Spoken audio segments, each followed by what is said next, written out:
अल्हम्दुलिल्लाहि वकफा वसलामुन अला इबादिहिल्लज़ीना इस्तफ़ा अम्मा बाद अन आयशा रज़ियल्लाहु तआला अन्हा अन्नहा क़ालत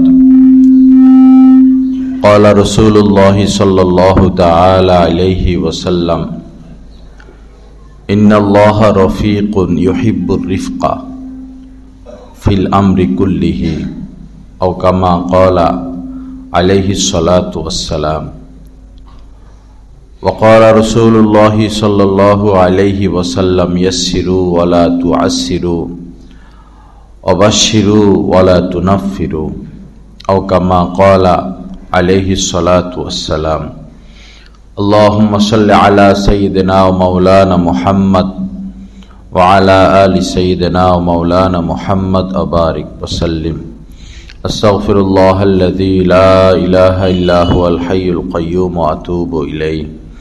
আল্লাহ পাক জাল্লা জালালুহু আমাদের সবাইকে মাফ করে দেন। আল্লাহ পাকের মোহাম্মত সান্নিধ্য আল্লাহ আমাদেরকে নসিব করে দেন। আল্লাহ পাক আমাদেরকে ইসলাহে কামেল নসিব করে দেন। রমজান পর্যন্ত আমাদের সবাইকে পৌঁছায়া দেন। রমজানের तमाम বারাকাত আমাদেরকে হাসিল করার তৌফিক দান করেন। লা ইলাহা ইল্লাল্লাহ। হযরতে আম্মা জান আয়েশা সিদ্দিকা রাদিয়াল্লাহু তাআলা আনহা থেকে বর্ণিত, হুজুর পাক সাল্লাল্লাহু আলাইহি সাল্লাম বলেন, ইন্নাল্লাহা রফিকুন, আল্লাহ পাক নিশ্চয়ই আল্লাহ পাক কোমল, সহনশীল। ইউহিব্বুর রিফকা ফিল আমরি কুল্লিহি, এবং প্রত্যেক কাজে, এক দুইটা বিষয় না, প্রত্যেক কাজে সহনশীলতা, কোমলতা আল্লাহ পাক পছন্দ করেন। প্রত্যেক কাজ বলতে কেউ উপকার করলো, তার সাথে ভালো আচরণ, আবার কেউ অপরাধ করলো, তাকে শাস্তি দিতে হবে। এই শাস্তি দেওয়ার ক্ষেত্রেও কোমলতা, সহনশীলতা আল্লাহ পাক পছন্দ করেন। কোনো কারণে কাহার সাথে ঝগড়া চলতেছে, বিবাদ চলতেছে, মামলা মোকদ্দমা, মুখামুখি, এই ক্ষেত্রেও আল্লাহ পাক কোমলতা, সহনশীলতা পছন্দ করেন। কোনো ক্ষেত্রেই বান্দার থেকে আল্লাহ পাক সহিংসতা কামনা করেন না। এবং অন্য হাদিসের মধ্যে হুজুর পাক সাল্লাল্লাহু আলাইহি সাল্লাম বলেছেন, ইন্নাল্লাহা রফিকুন ইউহিব্বুর রিফকা ইউতি আলা রিফকি মা লা ইউতি আলাল উনফি। আল্লাহ পাক কোমল, সহনশীল, কোমলতাকে পছন্দ করেন। কোমলতার ক্ষেত্রে, সহনশীলতার ক্ষেত্রে তিনি যতটা দেন, কঠোরতার ক্ষেত্রে তিনি ততটা দান করেন না। যে কোনো ক্ষেত্রে যে কাজটা মানুষ ধৈর্য ধরবে, সহিংস হবে না, আক্রমণাত্মক হবে না, হিংসাত্মক হবে না, অহংকার বোধ থাকবে না, কোমল থাকবে। তো এই বড় বড় বিষয়ে আল্লাহ যা দিবেন, যে কঠোরতা করবে কোনো ক্ষেত্রে, এই কঠোরতার ক্ষেত্রে আল্লাহ পাক সেটা দেন না। এই পৃথিবীর ইতিহাসে বহু রাজা বাদশাহ, এমপি, মন্ত্রী, চেয়ারম্যান এবং সামাজিকভাবে অঞ্চল কেন্দ্রিক প্রভাবশালী ব্যক্তি ছিলেন, থাকবেন এবং আসবেনও আরো। কিন্তু যারা কঠোরতা করবে জনগণের উপরে, সাধারণ মানুষের উপরে যারা কঠোরতা করবে, তাদের এই কঠোরতা, তাদের এই ক্ষমতা বেশি দিন টিকে না। ধৈর্যের বিষয়, বুঝে না মানুষ, না বুঝে কেবলই নিজের শাসন, নিজের ক্ষমতাকে টিকিয়ে রাখার জন্য যা ইচ্ছা তারা তাই করে। যেমন ফেরাউন করেছিল। নিষ্পাপ বাচ্চা, মাত্র মায়ের গর্ভ থেকে সে দুনিয়াতে আসলো, তাকেই সে জবাই করে দিত। তো পৃথিবীর ইতিহাসে এই আচরণ যারা করেছে, কঠোরতা, তারা টিকতে পারে নাই। এজন্য রাষ্ট্রীয়ভাবে হোক, আন্তর্জাতিকভাবে হোক, সামাজিকভাবে হোক, পারিবারিকভাবে হোক, আমরা কঠোরতার পদক্ষেপ কখনো নিব না। সহনশীলতা, ক্ষমা করে দেওয়া, উদার হওয়া, হজম করা। এক হাদিসে পাকের মধ্যে নবীজি বলেছেন, লাইসা শাদীদু বিসসুরা। সুরা মানে হলো মুষ্টিযুদ্ধ, কুস্তি। তো মুষ্টিযুদ্ধে বা কুস্তিতে কেউ জিতে গেল, দুইজন কুস্তি শুরু করলো, একজন জিতে গেল, তার বুকের উপরে বসে গেল, তাকে আহত করে ফেলল। নবীজি বলেন যে লাইসা শাদীদু বিসসুরা, মূলত এই লোক বীর নয় যে মুষ্টিযুদ্ধে জয়লাভ করলো। ইন্নামা শাদীদুল্লাযী ইয়ামলিকু নাফসাহু ইনদাল গযব, প্রকৃত বীর বাহাদুর ওই ব্যক্তি যে রাগের সময়, খুব রাগ কোনো কারণে, রাগের সময় নিজেকে কন্ট্রোল করতে পারে। ইয়ামলিকু নাফসাহু ইনদাল গযব, গযব মানে রাগ, খুব রাগ শরীরে, এই মুহূর্তে যে নিজেকে কন্ট্রোল করতে পারে, নবীজি বলেন সেই হচ্ছে প্রকৃত বীর। আল্লাহ পাক আমাদেরকে প্রকৃত বীর হওয়ার তৌফিক দান করেন। অনেক ভাইরাই এভাবে বলেন যে এই রাগ আসলে মাথা ঠিক থাকে না। আসলে কথাটা এমন না। কাহারো শরীরে রাগ কম, কাহারো শরীরে রাগ বেশি, কাহারো শরীরে অতি মাত্রায় রাগ। কারণ আমাদের সৃষ্টির মধ্যে আগুন আছে, এই জন্য রাগ বেশি। এ কথা ভুলে গেলে চলবে না যে আমাদের সৃষ্টির মধ্যে পানিও ছিল, মাটিও ছিল, বাতাসও ছিল। একটা না আগুন, বাকি তিনটা তো আগুন নিবানের উপকরণ। আগুন দিয়ে সৃষ্টি করেছেন, পানি তো ছিল। তো যত বেশি রাগ আসুক না কেন, ওই মুহূর্তেও কন্ট্রোলিং এর একটা তৌফিক, ক্ষমতা আল্লাহ পাক তার মধ্যে দিয়ে রাখেন। কঠিন রাগের মধ্যেও কন্ট্রোলিং এর ক্ষমতা আল্লাহ পাক দিয়ে রাখছেন। এজন্য মাথা গরম করতে নাই কোনো ক্ষেত্রে। মাথা গরম করে কাজ করলেই এখানে পদস্খলন। ঠান্ডা মাথায় কাজ করা। কোনো কারণে আপনি স্ত্রী তালাক দিবেন, মাথা গরম করা যাবে না। বুঝে শুনে পরামর্শ করে, মা বাবা থাকতে পারে, ভাই বোন থাকতে পারে, আলেম ওলামা থাকতে পারেন, ছেলে মেয়ে থাকতে পারে, পরামর্শ করে ঠান্ডা মাথায়। স্ত্রী যখন পবিত্র তখন এক তালাক, এরপরে তার হায়েজ হবে, আবার সে পবিত্র হবে, আরেক তালাক, আবার তার হায়েজ হবে, সে পবিত্র হবে, আরেক তালাক। এইভাবে 3 তালাক দিতে হয়। এটা সুন্নত তরিকা। বাকি একসাথে 3 কথা বললেও তালাক হয়ে যাবে, কিন্তু সেটা সুন্নত তরিকা না। সুন্নত তরিকার মধ্যে কল্যাণ। আল্লাহ পাক আমাদেরকে তৌফিক দান করেন। তো যত বেশি রাগ থাকুক শরীরে, এটা কন্ট্রোলিং এর পাওয়ারও আল্লাহ পাক দান করছেন। যেমন মনে করুন আপনি এলাকার চেয়ারম্যান মানুষ, বা আপনি এলাকার নবাব, সম্মানিত মানুষ, এলাকার একজন সাধারণ মানুষ, একজন সুইফার বা একজন গরিব মানুষ বা একজন পাগল বা ছোট একটা বাচ্চা এসে আপনাকে লাঠি দিয়ে দিল বাড়ি, জিদটা কি পরিমাণ উঠবে? এক বাড়ি দিল, ফের আরেক বাড়ি দিচ্ছে, ফের আরেক বাড়ি দিচ্ছে, কিরকম লাগবে আপনার কাছে? ধৈর্য তো এর বত্তা বানায় ফেলবেন আপনি। কি রাগ উঠলো? রাগ উঠাটা স্বাভাবিক এখানে। আবার অন্যভাবে বিষয়টা বোঝার চেষ্টা করি। থানা থেকে ওসি সাহেব আসছে, ডিসি সাহেব আসছে, বা র্যাবের প্রধান আসছে, আইসা আপনারা এক বাড়ি দিল, 2 বাড়ি দিল, 3 বাড়ি দিল, একই তো। একটু আগে ফকিরে বাড়ি দিছে, এখন র্যাবের প্রধান বাড়ি দিচ্ছে। এখন কি রাগ উঠতেছে? এখন তো মুখ দিয়া সার সার বাইরে হইতেছে, তো এখন কি রাগটা উঠে নাই? একই তো কাজ। বুঝে গেল যে বিবেক আল্লাহ পাক দিয়েছেন এবং রাগ কন্ট্রোলের তৌফিকও আল্লাহ পাক দিয়েছেন। পাগল তো পাগল, কিন্তু ক্ষুধা লাগলে সে খানাটা চেয়ে খায়, সে আগুনে ঝাঁপ দেয় না। রাস্তা দিয়ে হাঁটলে পিছনের থেকে গাড়ি যখন আওয়াজ করে সে সাইড দিয়ে দেয়।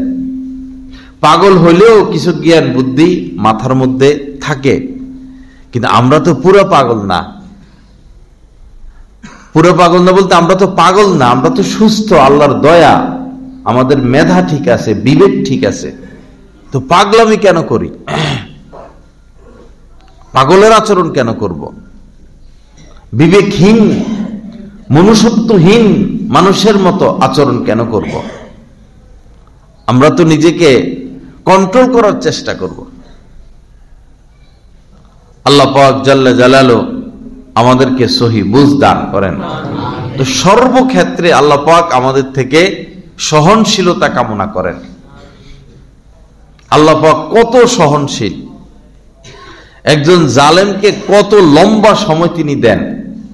বাশার আল আসাদ 24টা বছর কি না করলো, তার ক্ষমতাটা টিকিয়ে রাখার জন্য কি না করলো, আল্লাহ পাক তো তাকে সময় দিলেন। আরো বহু রাজা বাদশাহ সারা বিশ্বে যা যা করার করতেছে, বুঝে না যে আল্লাহ যে আমাকে ধরে ফেলবে। কোন কূট কৌশল কাজ হয় না। যত কৌশল অবলম্বন করুক না কেন, যত কঠোরতা অবলম্বন করুক না কেন, যখন সময় চলে আসবে তাকে ধরার, ঠিকই আল্লাহ পাক ধরে ফেলবেন। যে কোনো এক বাহানায় তাকে ধরে ফেলবেন। কোন সরকারের ক্ষেত্রে তো মানুষের এই ধারণা হয়ে গেছিল যে মরা ছাড়া তার থেকে ক্ষমতা নেওয়া সম্ভব না। আমরা বলতাম যে অবস্থা, মৃত্যু ছাড়া, তার মরণ ছাড়া তার থেকে ক্ষমতা নেওয়া কোনোভাবে সম্ভব না। কিন্তু তুচ্ছ সামান্য একটু বিষয়, একটু ইশারায় শেষ। ইন্নাল্লাহা আলা কুল্লি শাইইন কাদির, এই কথা মনে রাখতে হবে। আল্লাহ পাক নিশ্চয়ই, আল্লাহ পাক সর্ব বিষয়ে সর্বশক্তিমান। নিশ্চয়ই আল্লাহ পাক সর্ব বিষয়ে সর্বশক্তিমান। আপনি আপনার কর্মচারীর উপরে অত্যাচার করতেছেন, অবিচার করতেছেন, তার প্রাপ্য তাকে দেন না, তার পারিশ্রমিক তাকে দেন না। গরিব মানুষ, অসহায় মানুষ কি করবে? এটা মনে রাখবেন, আল্লাহ ওই কর্মচারীকে, আপনার কর্মচারীকে আপনার মালিক বানাইতে পারেন, আর আপনাকে তার কর্মচারী বানাইয়া দিতে পারেন। এটাও মনে রাখবেন। আপনি ভাবতেছেন যে 10-15 দেশে 20-30টা অ্যাকাউন্ট করে রাখছি, জায়গায় জায়গায় বাড়ি বানাইয়া রাখছি, কয়েক রাষ্ট্রের আমি নাগরিক, আমার কি হবে? আমাকে কে পায়? আমি গরিব হব না, আমি অসহায় হব না, আমি রাস্তায় বসবো না। আপনার এই ধারণা ভুল। আল্লাহ পাকের দ্বারা অসম্ভব কোনো কিছু বলতে নাই, অসম্ভব বলতে কিছু নাই আল্লাহ পাকের কাছে। লা ইলাহা ইল্লাল্লাহ। তো ইন্নাল্লাহা রফিকুন, আল্লাহ পাক সহনশীল, সর্বকাজে, সর্বক্ষেত্রে, সর্বসিদ্ধান্তে সহনশীলতাকে তিনি পছন্দ করেন।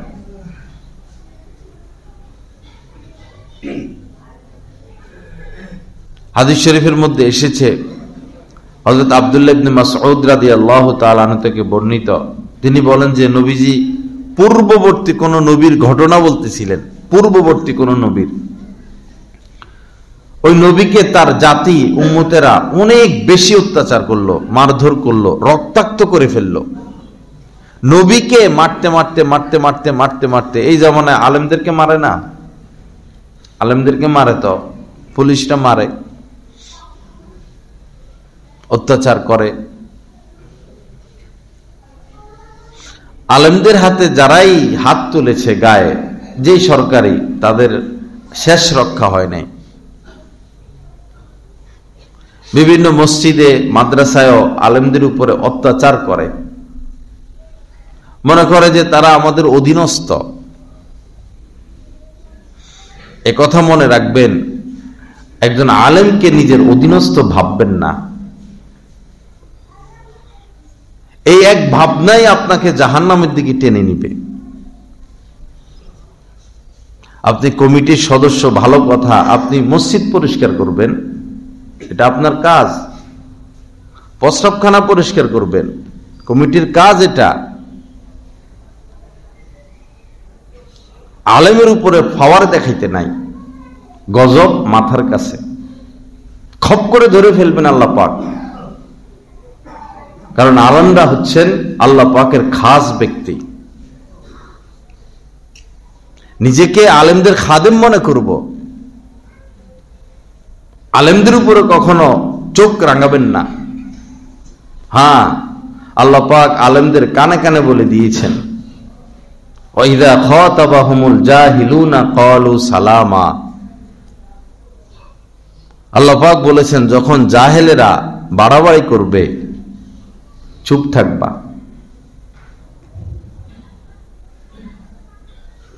ওনারা ধৈর্য ধরেন, চুপ করেন, চুপ করে বসে থাকেন, কারণ আল্লাহ বলছেন চুপ করে থাকতে। এরা মূর্খ, এরা জাহেল, এরা ক্ষমতা লোভী, এরা শুধু পদ চায়। দাও না তাদেরকে একটু সুযোগ, দুনিয়াই তো।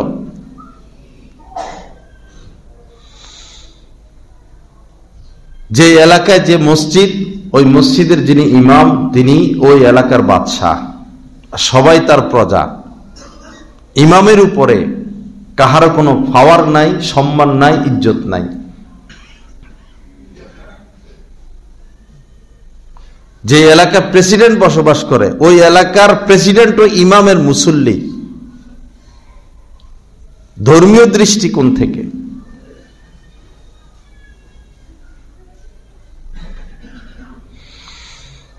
লা ইলাহা ইল্লাল্লাহ, শুধু নিজেদেরকে যোগ্য মনে না করা। স্বাধীন হওয়ার পর থেকে এই দেশ শাসন কোনো আলেমরা করেন নাই। যদি আলেমরা দেশ শাসন করতেন তো আপনারা দেখতেন দেশ কোথায় চলে গেছে। এখন তো দলের টানে চোরকে ভোট দেই, দুর্নীতিবাজকে ভোট দেই, অত্যাচারীকে ভোট দেই, মদখোর জানে তাকে ভোট দিচ্ছে, জিনায় লিপ্ত তাকে ভোট দিচ্ছে, নির্বাচিত করতেছে দলের টানে। দলের টানে মানুষ জাহান্নাম পর্যন্ত পৌঁছে যাবে। আল মারউ মাআ মান আহাব্বা, নবীজি বলেছেন যে যাকে মহব্বত করবে তার হাসর তার সাথে হবে।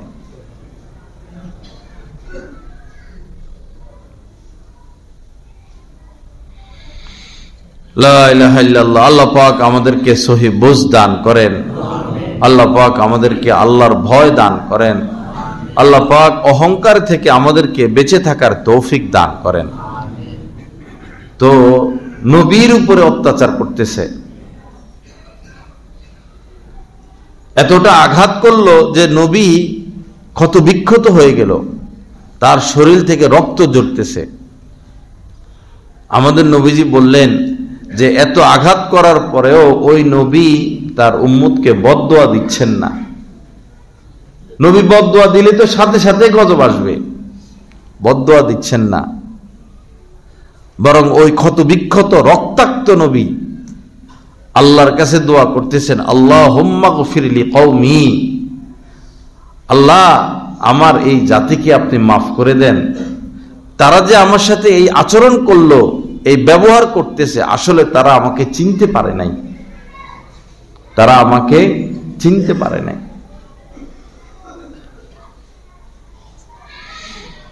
আল্লাহ পাক আমাদেরকে সহি বুঝ দান করেন, আল্লাহ পাক আমাদেরকে হেদায়েতে কামেলা নসিব করেন। তো সর্বক্ষেত্রে কোমলতা, কঠোরতা না। পশু পাখি জবাই করার ক্ষেত্রেও কোমলতা।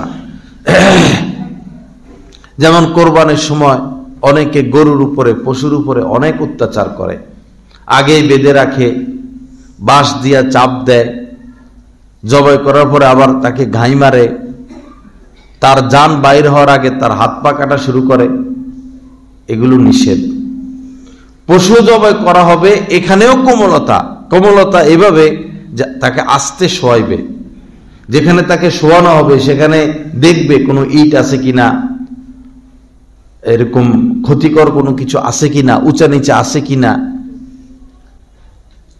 এরপরে শোয়ানোর পরে খুব ধারালো ছুরি দিয়া, বোতা ছুরি দিয়া কাটলে তো সে ব্যথা পাবে, মানে তার কষ্টটা বেশি হবে। ধারালো ছুরি দিয়ে তাকে জবাই করা, বিসমিল্লাহ আল্লাহু আকবার বলে জবাই করলে পশু আর ব্যথা পায় না অতটা। হযরত থানভী রাহমাতুল্লাহ আলাইহি বলেছেন, আল্লাহর নাম যখন পশুর কানে যায় তো আল্লাহর নামে সে মাতোয়ারা হয়ে যায়। আল্লাহর নাম শুনে তখন সে ওই, আমরা যেটা মনে করি ওরকম সে ব্যথা পায় না। এবং বিজ্ঞান এটা আবিষ্কারও করছে যে সে মূলত ব্যথা পায় না, তার যে ছটপটানি এটা হলো বাঁচার জন্য। তো পশু জবাই করার ক্ষেত্রেও কোমলতার আচরণ, শাসনের ক্ষেত্রে কোমলতার আচরণ, আচার ব্যবহার, উঠা বসা, লেনদেনের ক্ষেত্রেও কোমলতার আচরণ।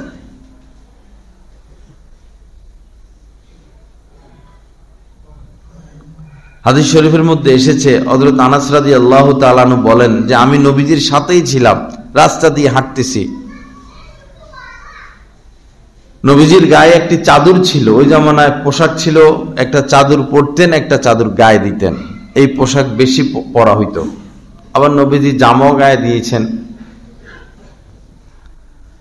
তো নবীজির গায়ে একটা চাদর ছিল, এক যাযাবর পিছন থেকে এসে, যাযাবর তো মূর্খ মানুষ, বেদুইন, খুব জোরে নবীজির ওই চাদর ধরে টান দিলেন। চাদর তো গলার মধ্যে পেঁচানো থাকে, তো নবীজির গলার মধ্যে দাগ পড়ে গেল, লাল হয়ে গেল। তো এই মুহূর্তে তো মানুষের মধ্যে রাগ আসে, বিনা কারণে এইভাবে ব্যথা দেওয়া, আঘাত করা, পিছনের থেকে ডাকা নিষেধ। কোন মানুষের প্রয়োজন, সে সামনে দিয়ে হেঁটে যাচ্ছে, পিছনের থেকে ডাকতে নাই, জোরে হেঁটে গিয়ে তার পাশাপাশি গিয়ে তাকে খেতাব করব। তো পিছনের থেকে এভাবে চাদর টান দিল, নবীজি আহত হলেন। এরপরে তার দিকে ফিরে তাকালেন, রাগান্বিত চেহারায় নয়। হযরত আনাস রাদিয়াল্লাহু তাআলা আনহু বললেন যে হাসি মুখে নবীজি তার দিকে তাকাইলেন, সুবহানাল্লাহ, হাসি মুখে। তখন ওই লোক বলল, হে মুহাম্মদ, নাম ধরে বলতেছে। কোন আলেমের নাম নিতে হলে সরাসরি ওই আলেমের নাম নিবেন না, আপনাদের ক্ষতি হয়ে যাবে। তার নামের শুরুতে যদি বড় কেউ হয়, যেমন বাইজিদ বুস্তামি, বড় পীর আব্দুল কাদের জিলানি, বড় কেউ হলে অবশ্যই হযরত বলবেন, হযরত বাইজিদ বুস্তামি, হযরত খাজা মঈনুদ্দিন চিশতি, হযরত জুনায়েদ বাগদাদি। বড় কেউ হলে অবশ্য হযরত ব্যবহার করবেন, আদব আলেমদের নাম নেওয়ার ক্ষেত্রে। ওমর ফারুক সাহেব, জাফর সাহেব, এই নাউজুবিল্লাহ, এইভাবে নাম নিতে নাই। যদি তিনি মুফতি হন, মুফতি শব্দ ব্যবহার করবেন, মুফতি ওমর ফারুক সাহেব, মুফতি আব্দুর রহিম সাহেব, মাওলানা হলে মাওলানা ওমর ফারুক সাহেব, মাওলানা এই মনে করেন আব্দুল্লাহ সাহেব, মাওলানা শব্দ নিবেন। এই ভুলটা আলেম ওলামাদেরও হয়, সাধারণ মানুষেরও হয়। কোরআনে কারিমে কোথায়ও আল্লাহ পাক নবীজিকে ইয়া মুহাম্মদ এরকম বলেন নাই। সরাসরি নাম দেন না, ইয়া আইয়ুহান নাবিয়্যু, হে নবী। সব জায়গায় ইয়া আইয়ুহান নাবিয়্যু, হে নবী, হে নবী, হে নবী।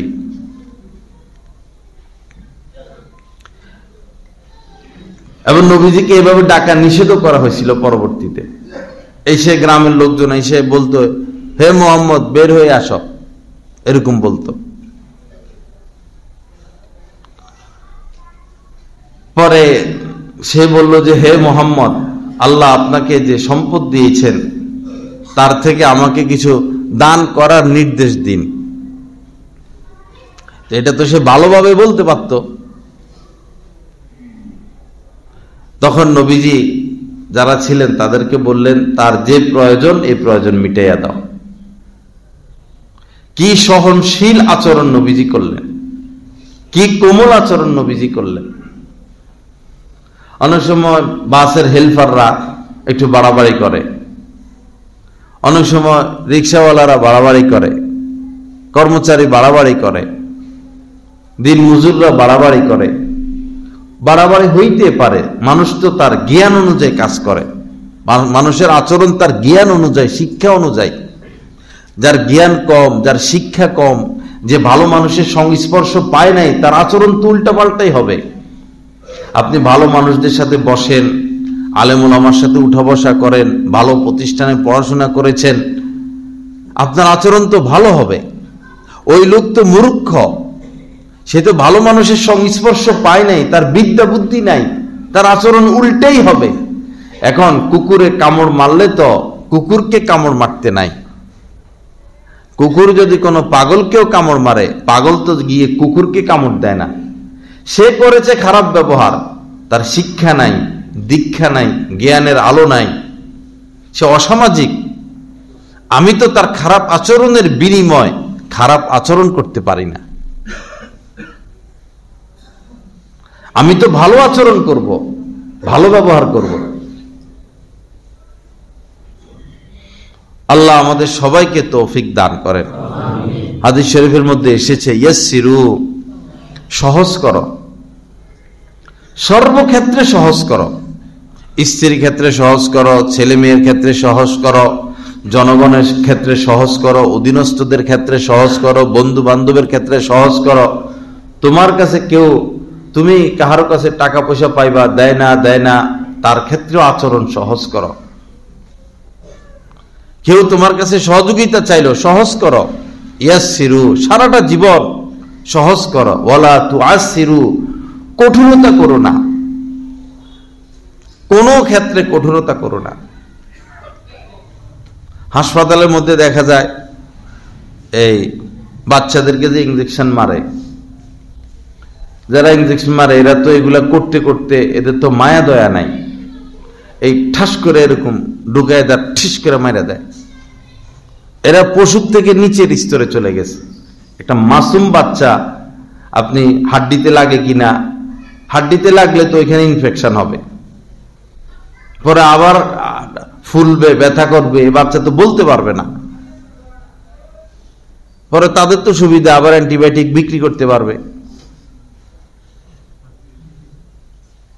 ধীরে ধীরে সুন্দর করে ইনজেকশনটা দিলে এবং আস্তে আস্তে পুশ করলে তো ওরকম ব্যথা হয় না, প্রায় দেখি ঠিস করে এরকম মেরে দেয়।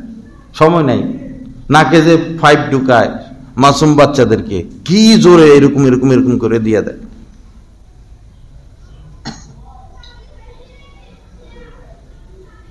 সর্বক্ষেত্রে সহজ আচরণ করা, কঠোরতা না করা। আমি কঠোরতা করব, আমার সাথে কঠোরতা করা হবে। পুলিশ জনগণের উপরে লাঠি চার্জ করার অধিকার রাখে ক্ষেত্র বিশেষ, কিন্তু অত্যাচারের অধিকার রাখে না। রিমান্ড মানি অত্যাচার না, রিমান্ড মানি হচ্ছে জিজ্ঞাসাবাদ। তুমি অপরাধ করছো কিনা বিভিন্ন ভাবে, বিভিন্ন কৌশলে উদ্ধার করবে। রিমান্ডে নিয়া হাত পা বেঁধে, পাও করে দিয়া, মাথা নিচে দিয়া, এভাবে মারা, কারেন্টের শর্ট দেওয়া, প্রস্রাবের রাস্তার মধ্যে শর্ট করে, পায়খানার রাস্তা দিয়ে ডিম ঢুকাইয়া দেয়, শিং মাছের হাউজে ছেড়ে দেয়। এগুলো কি আচরণ? এই সরকার, যে কোনো এক সরকার বিরোধীদেরকে এরকম সাজা দেয়, তো কদিন পরে তো তোমরা আবার সেই সাজা পাইতেছ। তো তোমরা এরকম ছাগল কেন? কোন জ্ঞান বুদ্ধি দিয়ে রাষ্ট্র চালাও তোমরা? তুমি অত্যাচার করতেছো, তো ঘুরে ফিরে তো এই আবার আইতেছে ক্ষমতায়, তো অত্যাচার এটা তোমার উপর হবে না?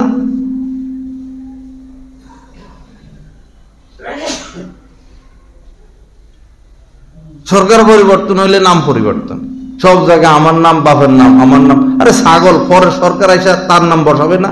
তুই কি তোর টাকা দিয়া রাস্তা করলি না ব্রিজ করলি?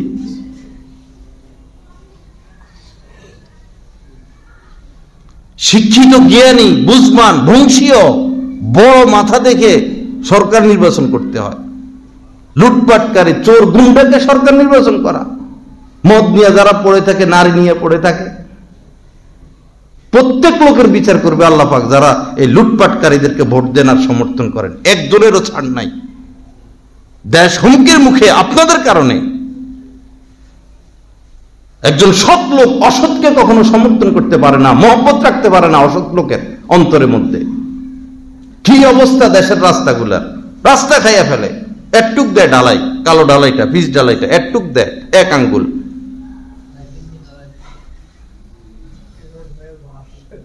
ধুলাবালি ছাড়া দেশে কিছু নাই। এত লুটপাটের কাহিনী, এরপরও ভালোবাসা, বাপরে জীবন দিয়া দিবে, এরপরে এত ভালোবাসা। ওই জালেম তোমারে যে রব সৃষ্টি করলো, খাওয়াইতেছে, পালতেছে, হাত দিল, চোখ দিল, তার প্রতি তো ভালোবাসা দেখলাম না। ওই মুনাফিক, রবের প্রতি তো ভালোবাসা দেখলাম না, চোর গুন্ডার প্রতি ভালোবাসা, লুটপাটকারীদের প্রতি ভালোবাসা। সে কি দিল তোমাকে? তার থেকে পাইলে কি তুমি?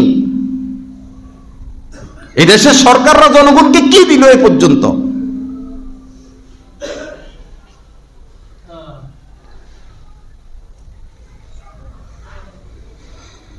আল্লাহ পাক আমাদেরকে মাফ করে দেন। আল্লাহ পাক সহি বুঝ দান করেন। বড় মাথা, জ্ঞানী, বংশীয় একজন মানুষ মদ খাইতে পারে, জিনা করতে পারে, তিনি যদি মন্ত্রী হন, এমপি হন, চেয়ারম্যান হন, তিনি চুরি করতে পারে না। এটা সর্বনিকৃষ্ট কাজ, এটা মানুষের কাজ না। কেমনে একজন মানুষ সংসদের মতো চেয়ারে বসে চুরির মতো কাজ করতে পারে? কেমনে বিবেকে দিল?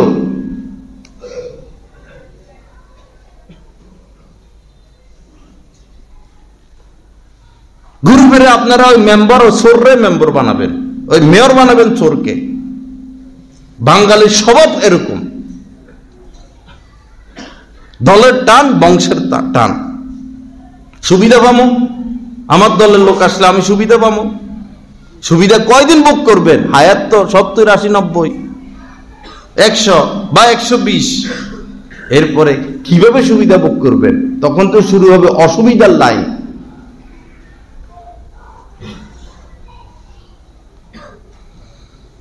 লা ইলাহা ইল্লাল্লাহ। আল্লাহ পাক আমাদেরকে মাফ করে দেন। আল্লাহ পাক সহি বুঝ দান করেন। মনে করবেন না এগুলো রাজনৈতিক আলোচনা, এগুলো দরকারি আলোচনা। আমাদের বিবেকের তালা খুলতে হবে, চোখ খুলতে হবে, কান খুলতে হবে। এটাও শিক্ষা, এটাও ক্লাস, এটা লেকচার, ধর্মীয় লেকচার। যিনি খতিব তাকে পূর্ণ স্বাধীনতা দিতে হয়, এবং তার কথা যদি কোরআন সুন্নাহ মোতাবেক হয়, সকল মুসল্লির দায়িত্ব তাকে সমর্থন করা, জীবন দিয়ে তাকে রক্ষা করা।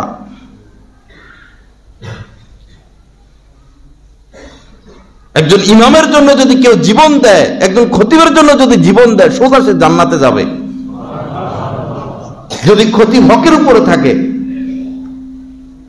কারণ জালেম লোক সমাজে আসেই, সৎ লোককে সৎ কাজ করার সুযোগ দিবে না। তাদের স্বার্থের উপরে আঘাত আসে। জনগণের উচিত হলো হককে সমর্থন করা।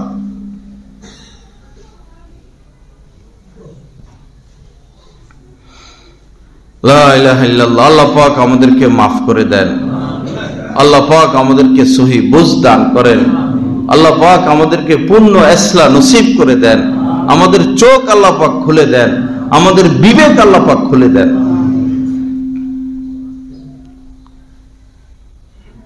ইয়াসসিরু ওয়ালা তুআসসিরু, নবীজি বলতেছেন সর্ব কাজে সহজ করো, কঠোর করো না, কঠিন আচরণ করো না।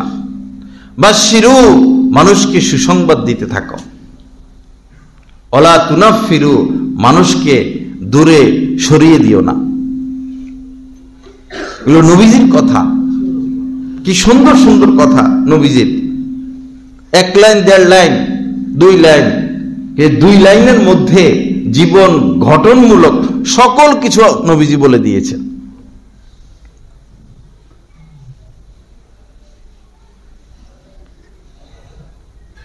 হযরত হুসাইন রাদিয়াল্লাহু তাআলা আনহুর ছেলে ছিল, তার নাম রাখছিলেন আলী।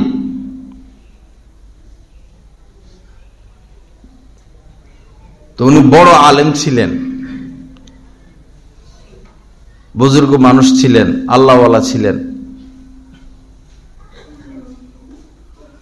তো বাদী গরম পানি নিয়ে যাচ্ছিল, মানে ওযু করবেন, গরম পানি দিচ্ছেন। গরম পানি বলতে ব্যবহারের উপযুক্ত,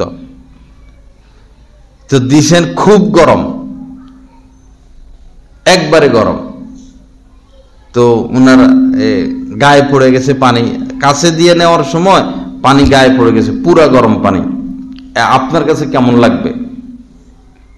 পানি ওযু করবে, পানি আনতে গিয়ে গায়ে ঢাইলা দিছে, এটা তো এক অপরাধ। আবার পুরা হইলো পুরা গরম পানি। তো রাগে চেহারা, এমনি তো সুন্দর মানুষ, চেহারা লাল হয়ে গেছে। রাগ আসা নিষেধ না, রাগ অনুযায়ী কাজ করা নিষেধ।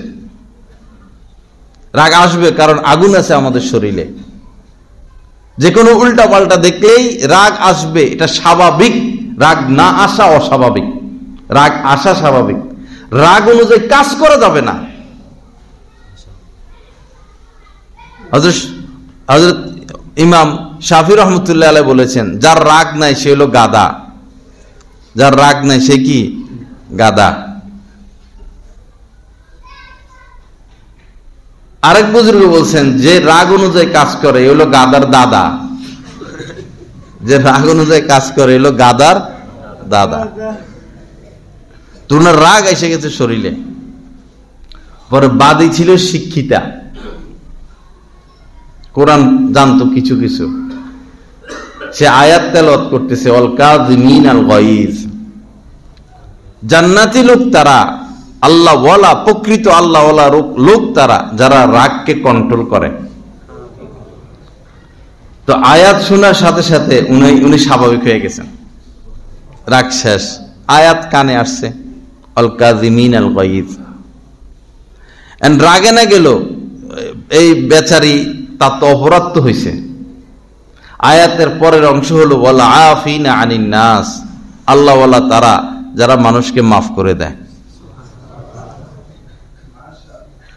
পরে তিনি বললেন, যাও তোমাকে মাফ করে দিলাম। আয়াতের আরেক অংশ রয়ে গেছে, আল্লাহু ইউহিব্বুল মুহসিনিন। আয়াতের শেষের অংশ এটা, যারা ইহসান করে আল্লাহ পাক তাদেরকে মহব্বত করেন, ভালোবাসেন। যারা ইহসান করে, তখন উনি বললেন, যাও তোমাকে আজাদ করে দিলাম। এই হচ্ছেন আমাদের আকাবির। আমরা সর্বক্ষেত্রে কোমল আচরণ করব। ছেলে মেয়ে, স্ত্রী, সন্তান, অধীনস্থ, কর্মচারী, 24 ঘন্টা চলাফেরা, উঠা বসায় কোমল আচরণ সকলের ক্ষেত্রে, জীব জন্তু মানব সকলের ক্ষেত্রে এবং সর্বক্ষেত্রে। ফিল আমরি কুল্লিহি ইউহিব্বুর রিফকা ফিল আমরি কুল্লিহি। সর্বক্ষেত্রে আল্লাহ পাক কোমল আচরণ পছন্দ করেন। আল্লাহ পাক জাল্লা জালালু যা কিছু আলোচনা হলো, আমাদের সবাইকে কথাগুলোর উপর আমল করার তৌফিক দান করেন। আজকে আমাদের এখানে মাসিক জিকিরের মজলিস এবং ইসলাহি বয়ান, বাদ এশা 7:45 ইনশাল্লাহ এশা হবে। তো অনেক ভাইরা মনে করে যে জুমার বয়ান তো শুনছি আর কি।